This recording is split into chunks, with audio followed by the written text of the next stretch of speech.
नमस्कार मित्रांनो. MCM TV आणि साई सागर एंटरटेनमेंट नवी मुंबईतर्फे आयोजित स्टार महाराष्ट्राचे हा पुरस्कार सोहळा गेली 12 वर्षापासून आम्ही घेत आहोत. शून्यातून विश्व निर्माण करणाऱ्या अनेक मान्यवरांचा शोध घेऊन त्यांच्या कार्याला सलाम म्हणून आम्ही हा स्टार महाराष्ट्राचे पुरस्कार सोहळा आयोजित करत असतो.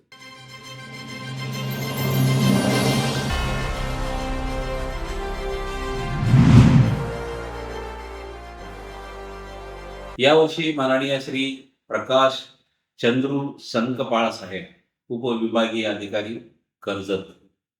जाणून घेऊयात त्यांच्याचकडून त्यांच्या यशाची वाटचाल.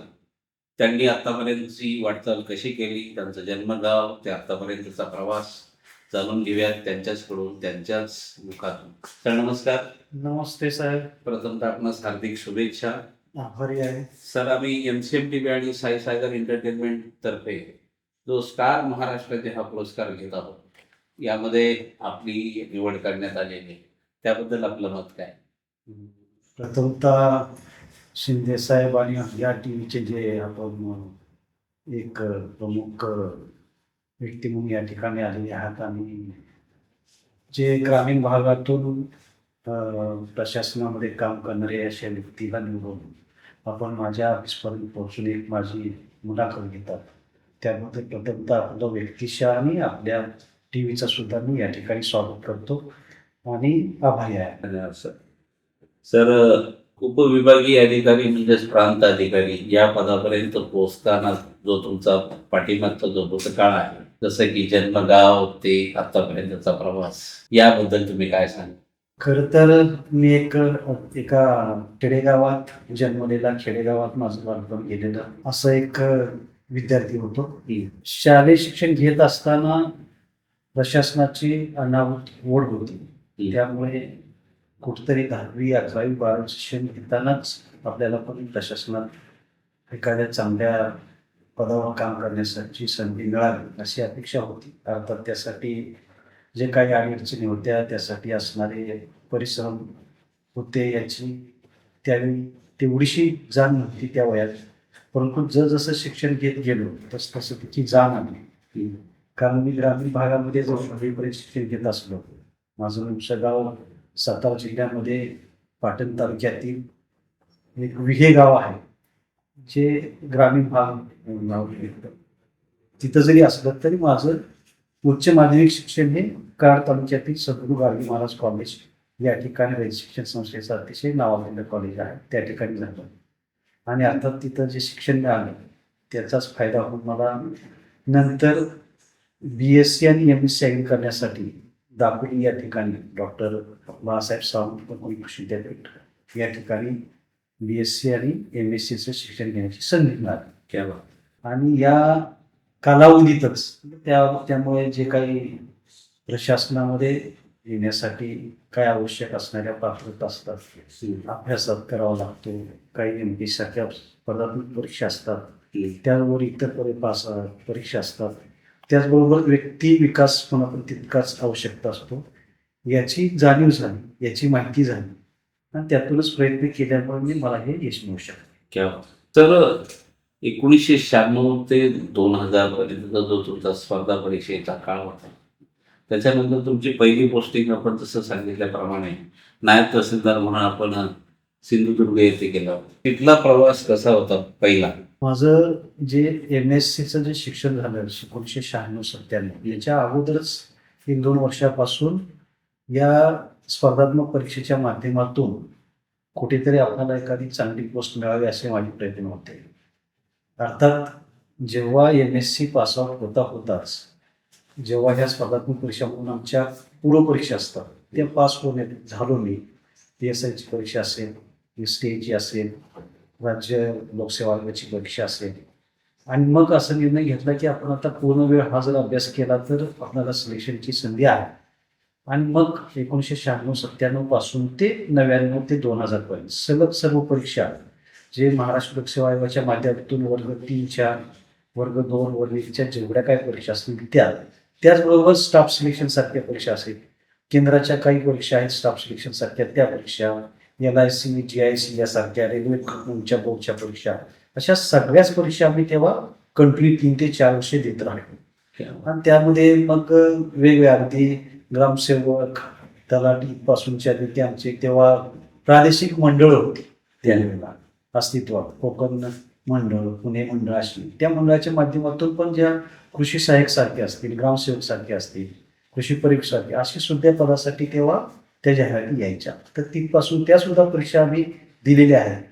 आपल्याला सांगायला आनंद वाटेल की 4 वर्षांमध्ये कमीत कमी ते 58 ते 60 वेळेला मी परीक्षा दिलेल्या आहेत. आणि एक असं मग एक म्हणतो ना आपण परिश्रम केल्यानंतर एक असा दिवस आला की जो 96 ते 99 कंटिन्युअस ते परिश्रम करता करता 99-2000च्या परीक्षेमधून माझं राज्यसेवेतून सिलेक्शन झालं नायब तहसीलदार म्हणून. त्याच वेळी पण त्याच्या लगतच्या 2-3 वर्षात जेवढ्या परीक्षा दिल्या होत्या ज्या प्रादेशिक मंडळाच्या होत्या त्यातून ग्रामसेवकासाठी, कृषी सहाय्यकसाठी, कृषी परीक्षकासाठी आणि लगत 98च्या एक PSIची परीक्षा दिली होती त्याच्यासाठी सुद्धा मला मेध परीक्षा पात्र होऊन मला फिजिकल साठी बोलावण्यात आलं. म्हणजे असं एक 6 महिन्यामध्ये त्याच्या अगोदर सलग 3 वर्ष फक्त परीक्षा देत होतो आणि पुढच्या 6 महिन्यामध्ये लागोपाठ 5 ते 6 प्रकारचे वेगवेगळ्या परीक्षेचे माझे निकाल हाती आले आणि त्यातून मग मी नायब तहसीलदार ह्या सिलेक्शन झाल्यानंतर तिथे जॉईन होण्याचा निर्णय घेतला. तर महसूल विभागामध्ये आल्यानंतर प्रचंड जबाबदाऱ्या असतात. नायब तहसीलदार ते आतापर्यंत तुम्ही तहसीलदार, तहसीलदारानंतर प्रांत अधिकारी या सगळ्या महसूलच्या पदावर काम करत असताना तुम्हाला असा कोणता अनुभव आहे जो की सांगावासा वाटेल की जेणेकरून एखाद्याचं काम अडलेलं होतं ते तुम्हाला तात्काळ करावं असं वाटतं? खरं तर या क्षेत्रात मी माझ्या पसंतीनेच आलेलो आहे. कारण का तर त्यावेळी मला बरेचसे ऑप्शन असताना सुद्धा इव्हन लोकसेवा आयोगाची जी परीक्षा होती त्यातील जो माझा काही रँक होता त्याच्याप्रमाणे जर बघितलं तर BDO, आमचे उपाधीक्षक गुन्हे अधिकारी अशा प्रकारचे मंत्र्यात कक्ष अधिकारी अशा प्रकारचे सुद्धा पदे येऊ शकले असते. तर मला या महसूल प्रशासनातच जास्त गोडी होती. या अर्थाने की माझं बालपण खेडेगावात गेलं होतं. तेव्हा जेव्हा आम्ही विद्यार्थी दशेत होतो तेव्हा शेतकऱ्यांचे असतील, जे शालेय विद्यार्थी असतील यांच्या बाबतीतची जी काही महत्त्वाची जी कामं असतात ते महसूल विभाग पर्यायाने तलाठी आणि तहसीलदार या पातळीवरची बरीचशी कामं असतात. आमचा सामान्य शेतकरी असतो त्याचं सुद्धा जो जीवन मरणाचा जो प्रश्न असतो म्हणजे त्याचा सातबारा, त्याची जमीन, त्याची बहुतांशी कामं ह्या विभागाकडेच असतात. आणि त्याची एक माहिती असल्यामुळे आणि त्याच क्षेत्रातून मी आल्यामुळे कारण मी शेतकरी कुटुंबातला मुलगा होतो की मला ते महसूल विभागाची आवड निर्माण झाली. म्हणून मी खरं तर नायब तहसीलदार किंवा तहसीलदार, डेप्युटी कलेक्टर या पदासाठी जास्त प्रेफरन्स माझा होता आणि माझ्या सुदैवानं मला त्याच विभागामध्ये सेवा करण्याची संधी मिळाली. आता या विभागामध्ये आपला जो मूळ प्रश्न आहे की या विभागामध्ये तुम्हाला कुठलं काम करण्यासाठी तर हे विभागच असा आहे महसूल विभाग की अगदी आमचे शालेय विद्यार्थी असो, शेतकरी असो किंवा वेगवेगळ्या ज्या योजना आहेत त्या योजनेच्या माध्यमातून लाभार्थी निवड असो आणि जरी ह्या विभागाशी संबंधित नसणाऱ्या अशा योजना किंवा इतर जी शासनाची कामं की जिथं जे एक दुवा काम करावं लागतं. जरी काही पंचायत समितीकडचे विषय असतील, काही कृषीकडचे विषय असतील, काही वैद्यकीय विभागाचे विषय असतील, परंतु तुमचा तहसीलदार किंवा उपजिल्हाधिकारी म्हणून जे काम करताना ते एकत्र समन्वय साधून जे काम करावं लागतं त्यातून मग त्याचं फलित खूप असतं. आणि ह्यातलं प्रत्येक काम करताना विशेषतः वेळेत विद्यार्थ्यांचे दाखले देणे, जे नडलेला जो शेतकरी आहे त्याचे जे काही सातबाराच्या संदर्भातले काम असो, केसवर्क असो, ते काम करताना खरोखरच मनापासून आनंद होतो. आणि सर्वात महत्वाची गोष्ट म्हणजे ज्या वेळेला आपण अशा प्रकारचे काम होतात तर बरेचसे काम आम्ही नवीन स्वरूपात केली आहे. मी यापूर्वी मोहोळ जिल्ह्याला या ठिकाणी काम केलं, अलिबाग या ठिकाणी काम केलं. या ठिकाणी आदिवासी समाजाचे विशेषतः जे काही प्रश्न आहेत त्यांना हक्काची घरं, हक्काची जागा जी वनपट्ट्याच्या माध्यमातून आपण देऊ शकलो तर त्यावेळी ते काम करताना खूप आनंद झाला. तर मध्यंतरी एक प्रचंड जागतिक महामारी येऊन गेली जिचं नाव होतं COVID-19. या कालावधीमध्ये आपण मला वाटतं नागपूर साईडला होता, तर तिथला अनुभव कसा होता? 2018 सालीच माझं तहसीलदारवरून अलिबाग या ठिकाणी माझा प्रश्न पूर्ण झाला होताच. उपजिल्हाधिकारी म्हणून माझी पदोन्नती झाली अर्थातच त्यावेळेला मला नागपूर हा विभाग मिळाल्यामुळे नागपूर विभागातील चंद्रपूर जिल्ह्यामध्ये चिमूर हा एक उपविभाग आहे की ज्याच्यामध्ये चिमूर आणि सिंदेवाड दोन्हीही आदिवासी बहुल भाग आहे आणि ज्या ठिकाणी ताडोबा जे आपण म्हणतो महाराष्ट्रातलं एक अतिशय चांगलं वन आहे असं जे काही ताडोबा अभयारण्य आहे त्याला लगत असणारे हे चिमूर आणि सिंदेवाड असे दोन तालुके आहेत. त्या तालुक्याची जबाबदारी माझ्याकडे होती आणि अर्थातच या कोविड जो 2019ला आपल्याकडे आला त्यावेळेला तिथं कोविडमध्ये एकतर इसम क्रमांकावर त्या ठिकाणी मी काम करत होतो. उपविभागीय अधिकारी त्या दोन तालुक्यामध्ये काम करत होतो आणि कोविड काळामध्ये शासनाने बहुतांशी जबाबदारी तहसीलदार आणि प्रांत यांच्याकडे दिल्या होत्या. त्यावेळी तिथं समन्वय साधून सर्व विभागाचे काम करणं हा एक होता. चिमूर जिल्हा असा आहे की आधी पलीकडे ब्रह्मपुरी आणि काही छत्तीसगड आणि झारखंडकडचा भाग आहे आणि अलीकडे त्याच्या जे इतर तालुके आहेत त्याच्यामध्ये सिंदेवाई किंवा पलीकडे चंद्रपूर आणि लगत असणारं त्याचं आमचा तेलंगणा हा प्रांत आहे. तर तिथून बरीचशी लोक त्या रस्त्यावरून म्हणजे चिमूर तिथे पुढे त्याच्यानंतर ब्रह्मपुरी तिथून पुढे छत्तीसगड असा तो त्यांचा प्रवास असल्यामुळे बहुतांशी लोक जे काही आपल्या रोजीरोटीसाठी आलेले होते काही तेलंगणा प्रांत होते काही चंद्रपूरच्या बाजूला होते त्यांचा तो जाण्याचा रूट असल्या कारणाने दररोज शेकडो लोक तिथून त्यांचा तो मार्ग आक्रमण करत होते. त्यावेळी त्या ठिकाणी तिथले जे प्रशासन तिथले लोकप्रतिनिधी आणि तिथले स्थानिक लोक यांच्या मदतीने आपण येणाऱ्या प्रत्येक व्यक्तींना तिथं थांबण्यासाठी सुद्धा जागा तर केलीच होती परंतु त्याचबरोबर त्यांना तिथं जेवणाची जागा त्यांना हक्काने तिथे आपल्याला थांबता येईल त्यांना चहा पान घेता येईल जेवण घेता येईल अशा प्रकारे तिथे आम्ही सुविधा निर्माण करून अर्थातच त्या तिथील लोक जे काही लोकप्रतिनिधी होते त्यांनी खूप सहकार्य केलं लोकांनी सहकार्य केलं प्रशासनाने एकत्र येऊन दररोज कमीत कमी 200 ते 250 सकाळी 200 ते 250 लोक दुपारी संध्याकाळी त्या ठिकाणी थांबायचे त्या ठिकाणी जेवण घ्यायचे आणि त्यांना आम्ही नुसते जेवण घेऊन तिथले लोकांच्या मदतीने दररोज कमीत कमी 5 ते 6 बस गाड्या की ज्या 38-40 सीटर होत्या की त्या आम्ही आमच्या पातळीवर मॅनेज करून त्यांना त्या बसमध्ये बसून त्यांचे तिथले पासेस कारण तेव्हा एका प्रांतातून दुसऱ्या प्रांताकडे जायला सुद्धा पासेस लागायचे ते सुद्धा आमचा विभागच देत होता. त्यांचे पासेस क्रिएट करून त्यांच्या हातात देऊन बसेसमध्ये बसून आपण त्यांना त्यांच्या इप्सित ठिकाणी अगदी छत्तीसगडच्या त्यांच्या गावात जरी नाही पण तिथलं जे हेडक्वार्टर आहे तिथं सोडण्यासाठी मध्य प्रदेशातली काही गावं तिथे सोडण्यासाठी आपण तेव्हा प्रयत्न केले होते आणि खरोखरच ते एक जे काम केलं त्याच्यातून खूप काही शिकायला पण मिळालं आणि समाधान सुद्धा मिळालं. सर कोविडच्या काळामध्ये परिवाराकडे तुम्ही कसं लक्ष दिलं? नाही तेव्हा असं होतं की एकतर कोविडचा कालावधी होता एकतर मी त्या इकडे माझी फॅमिली इकडेच होती मुलं नेमकी 10वी-12वीत असल्यामुळे मला तेव्हा शिफ्ट करता आले पण नेमकं कोविडच्या वेळेला इकडे पण सगळीकडेच लॉकडाऊन असल्यामुळे ते पण तिकडेच आले होते त्यामुळे ते सुद्धा माझ्याबरोबरच राहत होते. अर्थात पूर्ण वेळ आपण इकडे असल्यामुळे कुटुंबाची पूर्ण जबाबदारी माझी जी काही पत्नी आहे तिनेच सांभाळली होती ती आणि तिची 2 मुलं तिची असणारी काय ऑनलाईन काय असणारी क्लासेस आणि तिने सांभाळल्यामुळे मला पूर्ण वेळ देता आला किंबहुना अगदी 24 तास अगदी रात्री 12-1 वाजेपर्यंत सुद्धा आम्ही त्या ठिकाणी हे सगळं कोऑर्डिनेशन करणे तिथं जे आमचे सगळे सेंटर होते वसतिगृह घेऊन त्या ठिकाणी आम्ही सगळे ते जे कोविड सेंटर तयार केले होते तिथं थांबण्याची व्यवस्था केली होती त्या ठिकाणी सारख्या ऑकेजनली व्हिजिट द्याव्या लागत होत्या त्यामुळे अगदी हार्डली 5 ते 6 तासच घरी पण बाकीच्या सर्व वेळ एकतर ऑफिस किंवा हे कोविड सेंटर किंवा इकडे तिकडे जाऊन येऊन काही काम करायचं होतं त्या ठिकाणी म्हणजे ऍक्च्युअली त्यावेळी लॉकडाऊनच्या वेळेला लोक घरात पण आम्ही मात्र रस्त्यावर आणि वेगवेगळ्या ऑफिसमध्ये कोविड सेंटरला काम करत होतो त्यामुळं अर्थातच तेव्हा पत्नीचं सुद्धा सहकार्य मला खूप लाभलं की ज्यामुळे मला घरी काही चिंता राहिली नाही तिने पूर्ण जबाबदारी घरची घेतली असल्यामुळे ती चिंता राहिली नाही.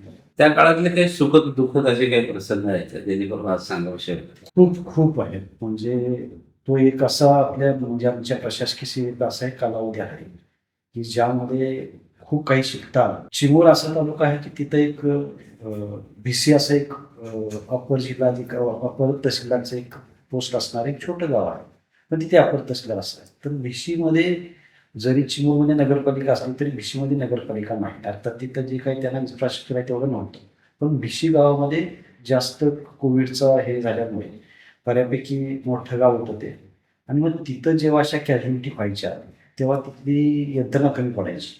पण त्यावेळेला आम्हाला ती चिमूरची नगरपालिकेची मदत घेऊन किंवा आमचे गावातील तलाठी असतील, मंडळ अधिकारी असतील, तिथले पोलीस कर्मचारी असतील आणि तिथले जे युवक मंडळ दोन होती त्यांची काही जे स्वयंसेवक त्यांच्या मदतीने त्या लोकांना, कारण का तर त्या गावात तेवढ्या पुरेशा सुविधा असल्यामुळे बरेचसे जे काही कॅज्युअल्टी झालेल्या होत्या त्यांचे जे नातेवाईक कुठेतरी नागपूरला, कुठेतरी पुणेला, कुठेतरी बाहेर असायचे. अगदी एकच व्यक्ती तिथं घरी असायची. मग त्यावेळेला आम्हाला ते नागपूरचा व्यक्ती असेल कुठे त्यांचे संपर्क करून प्रसंगी आमची चिमूरची सगळी यंत्रणा घेऊन त्या ठिकाणी पाठवून त्याची अक्षरशः नातेवाईकाच्या absentee सुद्धा आम्ही त्यांचे अंत्यविधी त्या ठिकाणी कमीत कमी 6 ते 7 लोकांचे की जे कोणीही त्यांच्या मागे आहे त्याचा मुलगा आहे किंवा त्याची आई आहे किंवा त्याचा वडील आहे पण तो नागपूरमध्ये आहे. पण तिथे परिस्थिती अशी तेव्हा होती की नागपूरमधून तो ती भिशी गाव जरी तिथे 80 किलोमीटर असावं तरी ते येऊ शकत नव्हते. किंवा भीती असेल, काहीतरी इतर त्यांची वैयक्तिक अडचणी असू शकतात. पण अशा परिस्थितीमध्ये त्या गावातील कमीत कमी त्या पिरियडमध्ये 6 ते 7 लोकांना आम्ही आमच्या प्रशासकीयच्या इथून एका वेळेला तर मी स्वतः त्या भिशीमध्ये गेलो होतो. कारण का तर ती व्यक्ती इतकी हे झाली होती, तिची आई नागपूरला बिचारी अडकली होती. एकुलता एक मुलगा होता आणि ती येऊ शकत नव्हती. पण तिचा फोन आणि तिची ती आर्थिकता पाहून मला राहवलं नाही. मग आमचे नगरपालिका आणि आमचे ते बाकीचे कर्मचारी घेऊन स्वतः आम्ही पोलीस कर्मचारी स्वयंसेवक लोक घेऊन आम्ही त्यांचा त्या अंत्यविधी केला. आणि त्यानंतर मग त्यांना तसा आम्ही बाकीचा निरोपण बाकीच्या फॉर्मॅलिटी पूर्ण केल्या. म्हणजे त्या काळामध्ये असे खूप प्रसंग चिमूरमध्ये असेल, भिशीमध्ये असतील, असे खूप प्रसंग आले की जे कायम स्मरणात राहतील. सर, तुमचा आतापर्यंतचा प्रवास घडत असताना तुमचे असे कोणते व्यक्ती आहे जेणेकरून तुम्हाला आज आदर्श व्यक्ती आहे, ज्यांचा तुमच्यावर प्रभाव आहे, जसे घरातले म्हणा किंवा प्रशासनातले म्हणा किंवा बाहेर? स्वर्गीय यशवंतराव चव्हाण हे असं व्यक्तिमत्व आहे की त्यांचं जे काही कारकीर्द आहे त्यांनी लिहिलेली पुस्तकं वाचल्यानंतर लक्षात येतं. कारण माझं गाव कराडच्या शेजारीच असल्या कारणाने अर्थातच त्यांचा एक मोठा प्रभाव माझ्यावर आहे. दुसरं की ज्या भागामध्ये मी वाढलो, सातारा त्या भागामध्ये, तिथे रयत शिक्षण संस्था त्यांचं जाळ प्रचंड आहे. आज जे काय आपण पश्चिम महाराष्ट्रामध्ये जी काही आर्थिक आणि सर्व प्रकारची सुबत्ता पाहतो, सहकारामध्ये अग्रगण्य असं ते जिल्हे आहेत. सर्व बाजूने त्यांची सुधारणा झालेली आहे. त्याचं सगळ्यात महत्त्वाचं कारण माझ्या दृष्टीने हे आहे की त्या ठिकाणी सद्गुरू ह्याचे रयत शिक्षण संस्थेचे जे संस्थापक आहेत कर्मवीर भाऊरावांना यांनी ते शैक्षणिक जे जाळं निर्माण केलं आणि त्या 3-4 जिल्ह्यांमध्ये जी प्रचंड शैक्षणिक क्रांती झाली की जी ह्याच्यानंतर आपला देश स्वतंत्र झाल्यानंतर 1950 पासून 1970-80च्या कालावधीमध्ये जी जाळ निर्माण झालं त्याच्यामधून वेगवेगळे विद्यार्थी घडत गेले, वेगवेगळी माणसं घडत गेली आणि त्यातून तिथं जे आज काही तिकडचं जे चित्र दिसतंय त्याच्यामध्ये त्यांचा सिंहाचा वाटा आहे. त्यामुळे कर्मवीर भाऊरावांना आणि यशवंतराव चव्हाण हे दोघं मला दीपस्तंभासारखे आहेत. शेतीमध्ये किंवा इतर जागेच्या बाबतीमध्ये अनेकांचे दावे प्रतिदावे निर्माण होत असतात, जेणेकरून जी खटले तुमच्याकडे येत असतात. तर समझोता किंवा तोडगा असा आपसामध्ये तुम्ही सामंजस्याने घडवतात का? हा, माझा तर प्रयत्न तोच असतो. कारण बरेचसे बघतो आपण की जे लिटिगेशन आमच्याकडे जे असतात ते शेतीचे 7-12 त्याच्यातल्या नोंदी, कुळ वहिवाट जे आहेत ते, बरेचसे रस्त्याचे प्रश्न असतात की जे काही आमच्या पाण्यात रस्ता असतो किंवा शेतीकडे जाणारा रस्ता असतो, मामलतदार कोर्ट आहे खाली, ते दावे आम्हाला डिसाईड करावे लागतात. तर याच्यामध्ये बघितलं जर आपण तर शेती संबंधित वादी प्रतिवादी हे दोन्ही शेतकरीच असतात. मामलतदार कोर्ट ऍक्टचा जर विचार केला त्याच्यामध्ये असणार की एक शेतकरी पुढच्या शेतकऱ्याची अडवणूक करत असतो, तिथे रस्ता देण्यासाठी तो रस्त्याचा काही ज्याला गरज आहे तो मिळण्यासाठी धडपडत असतो. काही आता जागेची किंमत वाढल्यामुळे माझ्या जागेतून रस्ता नको दुसरीकडूनच काढा असं दुसरा व्यक्ती म्हणत असतो किंवा शेतकरी म्हणत असतो. तर हे जे काही असे वेगवेगळ्या प्रकारचे जे आमच्याकडे जे दावे असतात त्याच्यामध्ये शेतकरी हाच महत्वाचा हे आहे. अर्थातच ही दावे जेव्हा येतात तेव्हा कायद्यातील नक्की तरतूद काय आहे आणि याच्यामध्ये आपण काय करू शकतो हे आम्ही त्यांना पहिल्याच तारखेला सांगत असतो की याच्यामध्ये अशाशा आहे याच्यातून अशाशा होऊ शकतं आणि केवळ अडवणूक केल्यामुळे कुठे आपल्याला थांबता येणार नाही. तर शक्यतो त्यांचं सामोपचाराने जर त्यांनी तो विषय मिटवला तर अर्थात दोन्ही पार्टीचा किंवा दोन्ही याचा फायदाच होणार असतो. त्या दिशेने आम्ही त्यांना सांगत असतो आणि जर त्यातून नाहीच हे झालं तर मात्र मग जे काही त्याच्या नियमाप्रमाणे आहे की शक्यतो वाटेचा प्रश्न असतील किंवा जागेचा प्रश्न असेल की आमचे सातबाराशी संबंधित नोंदीचा प्रश्न असेल जे काही कायद्यातील तरतूद आहे त्याप्रमाणे मग निर्णय घ्यावाच लागतो. त्या तुमच्या आईवडील आणि तुमच्या परिवाराबद्दल तुम्ही काय सांगाल? मी अगोदरच सांगितलं तुम्हाला की एक शेतकरी कुटुंबात माझा जन्म झालेला आहे. माझ्या कुटुंबामध्ये असा मी एकमेव व्यक्ती आहे की तो शासकीय सेवेमध्ये आहे. माझे वडील शेती करत होते. आई त्यांना साथ देत होती. दोघे आज नाही ते, परंतु तेही शेतकरी. मोठा भाऊ पण माझा शेतकरी करतो. त्याचं कुटुंब पण आज शेतीच करत आहे गावामध्ये. त्यामुळे मी असा एकमेव व्यक्ती आहे की जो शासकीय सेवेमध्ये आहे. त्यामुळं शेती आणि लागून फार असं साधारणतः जिथं जी एन्व्हायरमेंट आहे त्या ठिकाणीच मी लहानाचा मोठा झालेला आहे. आणि शेतीसुद्धा जो माझा भाग आहे जो कराडच्या जवळ आहे चांगलं हे आहे की ते शेतीसाठी सुद्धा चांगलं वातावरण आहे. आणि अगदी सर्व्हिसच नाही तर शेतीमधून सुद्धा चांगल्या पद्धतीने तिथले बहुतांशी जी काही कुटुंब आहेत ते चांगली शेती करून सुद्धा त्यांची गुजराण आणि स्वतःबरोबरच आपल्या समाजाच्या आणि राष्ट्राच्या प्रगतीत हातभार लावत आहेत. ही चांगली गोष्ट आहे. सर्वच्या प्रकल्प अनुभवातून येणाऱ्या प्रशासकीय अधिकाऱ्यांना किंवा तरुणांना तुम्ही काय संदेश द्याल? काय आहे की मी साधारणतः अभ्यास करत होतो. मी जॉईन झालो तो कालावधी आहे 9/9/2024. त्याच्यानंतर आता हा खूप म्हणजे मागची 25-26 वर्षामध्ये खूप प्रशासनामध्ये जसा इतर डिपार्टमेंटमध्ये जसे बदल झाले तसे प्रशासनामध्ये पण बहुतांश बदल झालेले आहेत. ह्या बदलत्या परिस्थितीमध्ये आता जे आम्ही युवक वर्ग बघतो केवळ विशिष्ट हेतू ठेवून प्रशासनात यायचं किंवा नोकरी करायची, तर मला त्यांना सल्ला हाच राहील की तुम्ही कामाशी एकनिष्ठ राहून जर काम करत राहिला तर निश्चित रूपाने ज्या उद्देशाने तुम्ही या क्षेत्रात आलेला आहे तो तर सफल होईलच, पण त्याचबरोबर तुम्हाला खऱ्या अर्थाने तुमच्या अवतीभोवती असणारा तुमचा जो आपला समाज म्हणतो त्या समाजाची पण सेवा करण्याची तुम्हाला चांगली संधी मिळाली तर त्याचं सोनं केल्यासारखं होईल.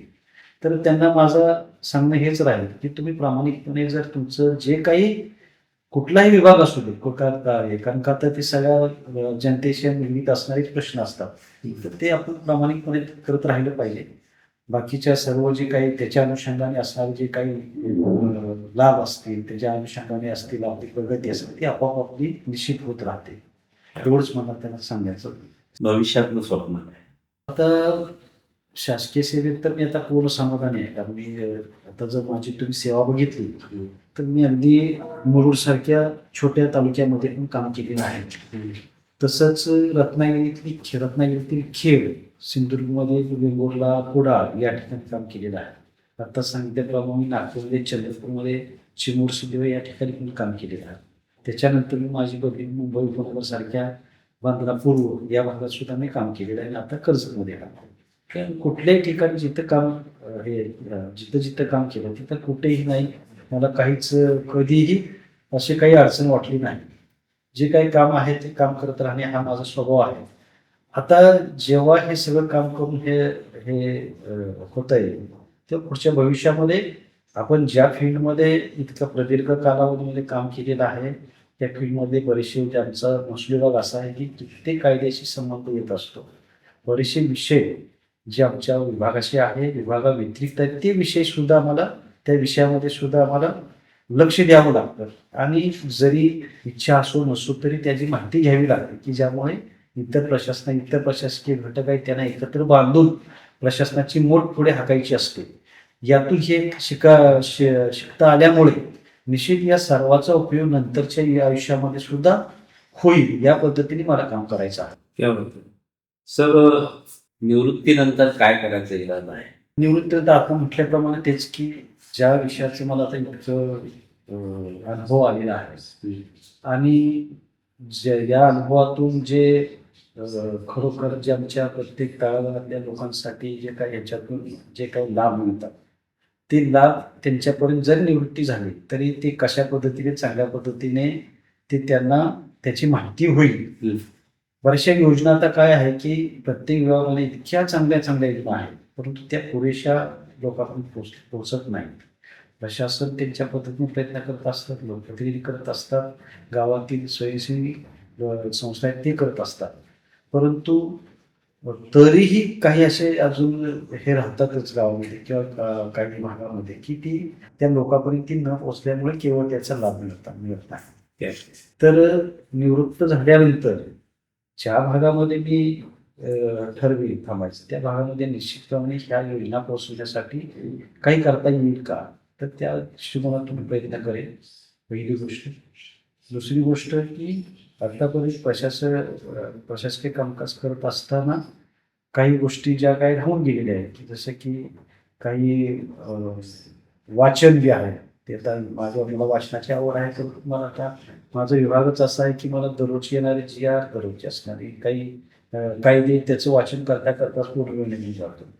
तर जे काही आपलं इतकं मराठी वाङ्मय इतकं प्रचंड आहे आणि त्यातलं यापूर्वी जे काही खूप कमी वाचन झालेलं आहे तर ते वाचनामध्ये सुद्धा निवृत्तीनंतर काही वेळ घालवण्याचा मी मानस केलेला आहे. धन्यवाद सर, आपण वेळात वेळ काढून आमच्या MCMTVच्या या प्रकट मुलाखतीसाठी आपण वेळ दिला त्याबद्दल धन्यवाद. लवकरच हा आमचा स्टार महाराष्ट्राचे पुरस्कार सोहळा नवी मुंबई येथे होणार आहे. आपण सहकुटुंब सहपरिवार मित्रमंडळीसह येऊन हा मानाचा पुरस्कार स्वीकारा अशी आपली विनंती. जय हिंद. खूप खूप धन्यवाद शिंदे साहेब. स्टार प्रवासासाठी माझ्याकडून शुभेच्छा आणि आपण वेळात वेळ काढून या ठिकाणी माझ्यासारख्या साध्या एका अधिकाऱ्याची मुलाखत घेतली त्याबद्दल मी आपला खूप खूप आभारी आहे. धन्यवाद.